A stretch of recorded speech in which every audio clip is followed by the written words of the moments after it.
Dios le bendiga en esta mañana. Aquí con ustedes su siervo Rafael Marrero, siervo de Dios y del Señor Jesús, trabajando en la iglesia First Baptist Church en Birmingham, Ohio, que pastorea el doctor Marvin Osborne, allá en la ruta 60 entre pueblos de Vermilion y Wakeman.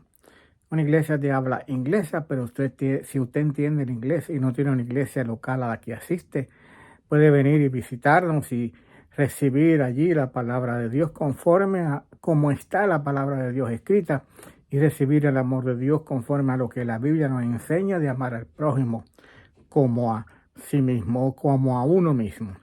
Y así allí servimos al Señor en aquello que el Señor nos permite hacer y nos ayuda a hacer para su gloria y para su honra. Y vamos a terminar con la genealogía del Señor Jesús.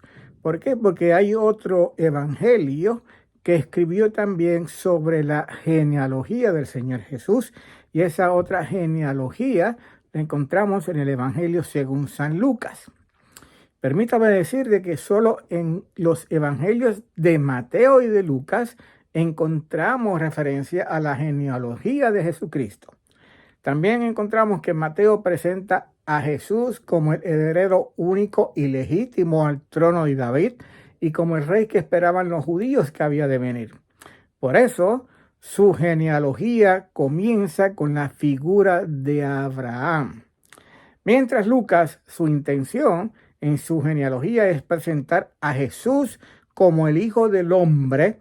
Por eso su genealogía nos lleva desde José hasta Edán. La genealogía que encontramos acerca del Señor Jesús en el Evangelio de Lucas está en el capítulo 3, los versículos 23 al 28. Y fíjese cómo dice Lucas en el capítulo 3, versículo 38 acerca de la genealogía de Jesús. Cómo termina, dice, hijo de Enos, hijo de Set, hijo de Adán, hijo de Dios. Desde José, pasando por Abraham, pasando por David, pasando por Abraham, hasta llegar a Adán, el Hijo de Dios, para presentarnos entonces a Jesús como aquel que había de salvar a la humanidad, a todos los hombres. Fíjese cómo dice Lucas en capítulo 9, versículo 56. Porque del Hijo del Hombre no vino para perder las almas de los hombres, sino para salvarlas, y se fueron a otra aldea. Leo de nuevo Lucas 9:56. Porque el Hijo del Hombre no ha venido para perder las almas de los hombres, sino para salvarlas, y se fueron a otra aldea. Juan 3:16 nos enseña, como dice la palabra, que de tal manera amó Dios al mundo que ha dado a su Hijo unigénito para que todo aquel que en él crea no se pierda, mas tenga vida eterna. Fíjese la frase, para no perder las almas de los hombres, para que todo aquel que en él crea, amó Dios al mundo. Primera de Juan, Juan capítulo 1, versículos 5 al 13. Primera de Juan capítulo 5, versículo 13.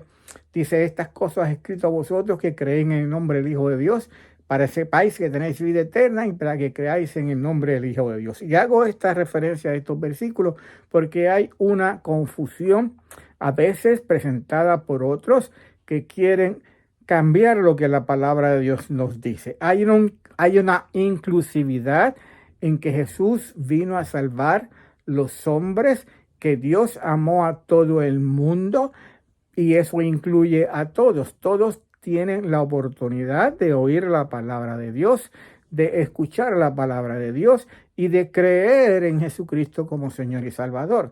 Todos, no hay excepción. Pero hay exclusividad entonces para recibir vida eterna y salvación en aquellos que reciben a Cristo como Señor y Salvador. Mientras la palabra de Dios nos habla de una salvación disponible para todos, también la palabra de Dios nos habla que esa salvación solamente va a llegar a aquellos que creen en Cristo como Señor y Salvador. 3 detalles interesantes nos trae lo que Lucas nos dice en su relato de la genealogía de Jesús. 3 detalles interesantes. Primero, no aparece mención de las 4 mujeres gentiles, Ramar, Rahab, Tamar, Ruth y Betsabé, que me mencionan en la genealogía de Mateos. Lucas se mantiene fiel a la tradición hebrea de solo mencionar los nombres de los hombres que son parte de una genealogía de una persona. Así, por ejemplo, leemos en Génesis 5, cuando se habla de las generaciones de Adán, todo es a través de hombres. Génesis 10, cuando se habla de las generaciones de Noé. Y en Génesis 11, versículos 10 al 26, cuando se habla de las generaciones de Sem hasta llegar a Abraham. Y en Primera de Crónicas, capítulo 1, versículos 1 al 28, nos habla de la genealogía desde Adán hasta Abraham, todas ellas usando hombres, bien, en la descendencia. Por eso la gran diferencia entre Mateo y Lucas. Segundo, Lucas también nos introduce a Jesús dejándonos saber que él comenzó su ministerio sobre esta tierra más o menos a los 30 años. Así que Lucas es el único que nos deja saber que Jesús comenzó su ministerio más o menos a los 30 años. Fíjate cómo dice Lucas capítulo 3 y 23. Jesús mismo al comenzar su ministerio era como de 30 años, hijo según se creía de José de Eli. Era como de 30 años. Y no es por casualidad que esa edad está mencionada. Nada en la Biblia que está puesto en la Biblia tiene insignificancia, todo tiene algún valor, todo tiene algún significado. ¿Y por qué mencionar que era más o menos de 30 años? Veamos algunos ejemplos. En la Biblia sabemos que José, cuando fue elevado al segundo puesto en Egipto, él era el segundo detrás del faraón. Su edad cuando él fue elevado a ese puesto era de 30 años, Dice la Biblia en el número de Génesis capítulo 47 que los sacerdotes comenzaban a trabajar en su oficio desde los 30 años hasta los 50 años. Esa era la edad en que comenzaban entonces a poder trabajar en su oficio en el tabernáculo. También sabemos que cuando David fue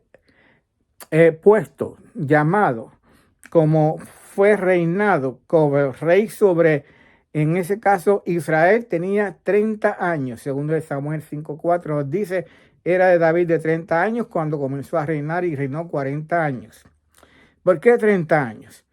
De hecho, el Talmud, el libro de comentarios de los judíos acerca de los primeros 5 libros en la Biblia o el Pentateuco, nos habla que a los 30 años uno recibe fuerza física y mentalmente. Así que esa edad, cuando Jesús comienza su ministerio, era una edad en la cual ya él estaba preparado, desarrollado físicamente y mentalmente como hombre. Recuérdese, Jesús era hombre, Jesús era Dios a la misma vez. Y como hombre, él nació, creció, se desarrolló igual que usted y que yo, siguiendo entonces lo que es la naturaleza del nacimiento, del desarrollo, del crecimiento de un ser humano. Y ya a los 30 años entonces él estaba preparado física y mentalmente para comenzar su ministerio.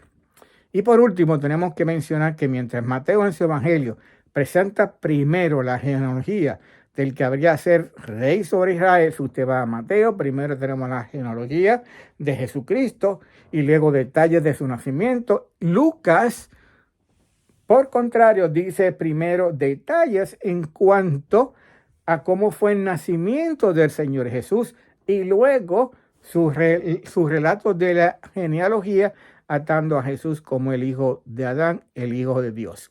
Hay una diferencia porque cada uno va a tener un énfasis diferente al principio de sus capítulos en sus evangelios.